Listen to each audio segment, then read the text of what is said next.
In this video, I'll be talking about food in video games, specifically food that you can cook or make. I'll have another video probably out tomorrow where I talk about my favorite food theme levels in games, and that'll be separate because they involve food but more in a decorative way. Anyways, so starting off with Breath of the Wild and Tears of the Kingdom, my second and first favorite games of all time. Both of these games have really good cooking and food mechanics. There's many materials around the game world and nearly anything can be tossed into a cooking pot to make either a meal or an elixir.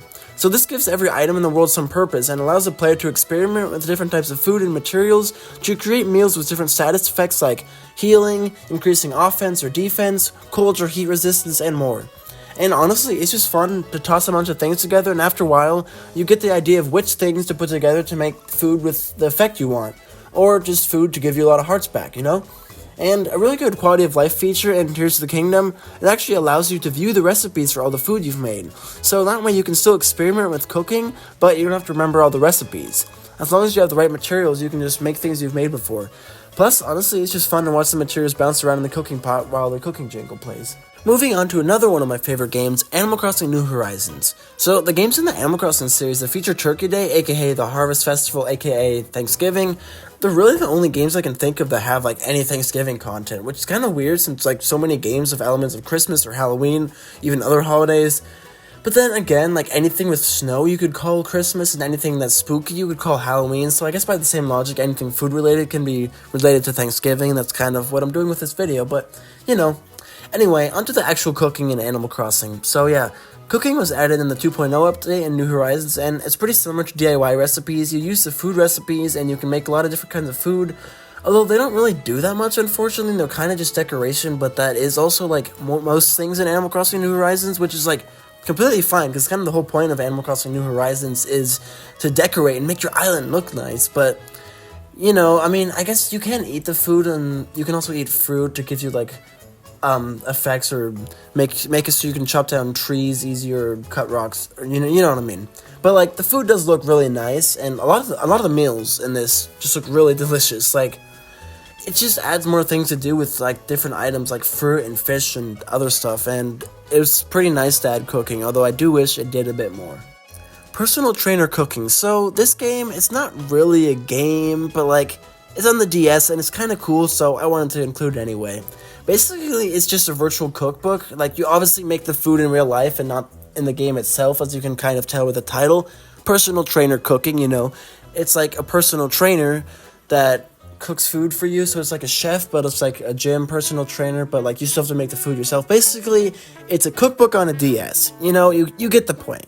But it's still pretty cool. Each recipe has voice instructions along with pictures, video tutorials, text, and a description of the meal you choose to make. And when you've completed a step of the recipe, you can touch the screen to go to the next step, or, a special feature in this, you can use your voice to tell it to do so through the built-in Nintendo DS microphone. Although if you've watched the Scott the Woz video on this game, then you'd know it's not really great at knowing what you said. It is a DS after all, and the technology is impressive, but it didn't work that well. But still, this game is pretty cool, and it's just cool that they made it, honestly. It's not something you would ever see nowadays, to be honest. Next up is probably the most well-known series of cooking games, Cooking Mama. This is like personal trainer cooking, except it's an actual game, and you make the food in the game, so I guess it's kind of nothing like personal trainer cooking, but you get the point. Anyways, I have the version on the Wii, and there's several games on the DS and other consoles as well, plus the one on the Switch that mined your Switch for Bitcoin or something, allegedly. That was a whole bunch of drama. That was weird. Anyways, that's besides the point. So, you get tasked with certain recipes of food to make, and you must play mini-games to prepare the food, and you gotta follow Mama's instructions, and don't fail. Don't make bad food, The mini-games have different activities like mixing, chopping, frying, and others, and it's a classic and iconic game series. It's really fun. It's pretty simple, but, you choose a recipe, you do the different steps, and it mimics real life, but obviously in game form, and it does a really good job at that, and Cooking Mama is really cool. I should play it again. It's been quite a while. Not the Bitcoin mining one, but, maybe one of the other ones that are actually good. Well, maybe the Switch one is good, but I don't know. There was controversy with that, but that's besides the point. So, also, the Pokemon games have some cooking mechanics, and in this, I'll just focus on the two most recent mainland Pokemon games. Brilliant Diamond and Shining Pearl doesn't count. One is a remake, too. It's not very good, so I've heard. I didn't even buy it. But anyways, In Sword and Shield, you can make many different types of curry to feed to your Pokemon to increase your friendship with them. So first you choose up to 10 berries, and then you choose a key ingredient. It also has a pretty cool mini game where first you need to fan the flame so the curry doesn't burn, and then stir it. The thing is, you need to fan it where it gets enough flames to cook it good, but not too much where it burns.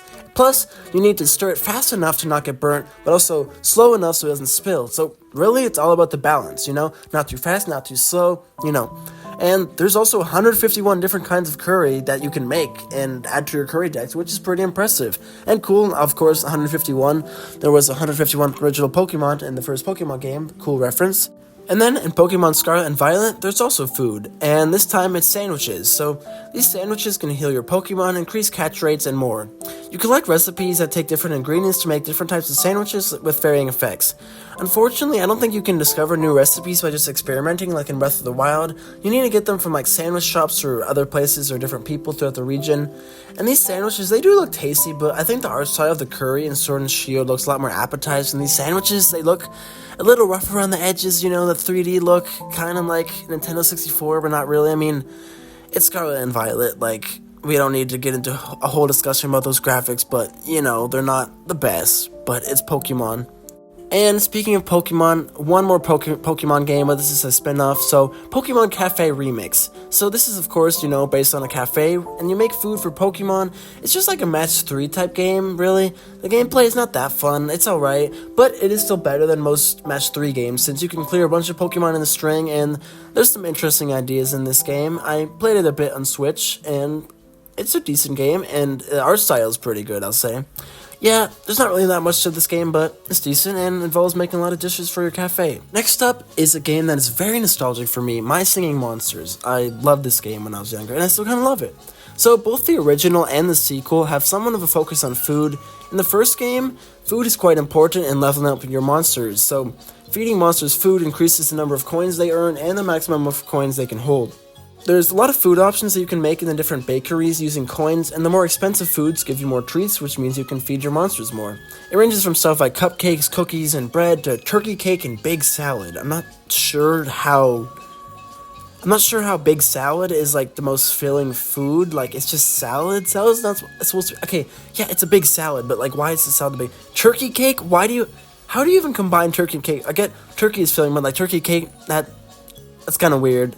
Anyways, that's besides the point. And then the sequel, My Singing Monsters Dawn of Fire, has an increased focus on food. It's part of the main gameplay in this game, and some people don't like this game because it's a lot more involved and less of an idle game like the original, but there's definitely still a lot of waiting here as it's a mobile game, same with the original, but kind of more, but in a different way. And there's different types of shops and bakeries and other food and item preparation, things you can buy and then use your materials to make items and use those items to make stuff to feed or give to your monsters to level them up. It's definitely a lot more complicated and requires more work, but it makes food a much bigger part of the gameplay. You gotta do materials to get this one item and then use this one item to get this other item. So it's kind of convoluted, but it is kind of fun gameplay in my opinion. Also, Super Smash Bros. So Smash Bros has a lot of different food items, but they play a much smaller role compared to other games on this list. Food can spawn in the matches, and it recovers some of the player's damage, and that's pretty much it, honestly. There's a lot of food options, surprisingly, in Smash, fruit and bread and sandwiches and desserts, but that's pretty much it. Then, next game is Kirby and the Forgotten Land. A really great game, by the way. Somehow I lost the cartridge. I don't know how that happened, but that's besides the point. So in the game, you can construct the Waddle Dee Cafe after rescuing 60 Waddle Dees. You can purchase 4 different kinds of foods here to regenerate your health. The Carmouth Cake, the Kirby Burger, the energy drink, and then the Maximum Tomato. The energy drink and the tomato cost more coins, but they also regenerate more of your health. I gotta say, honestly, the Carmouth Cake and the Kirby Burger look really delicious. I definitely want to try these.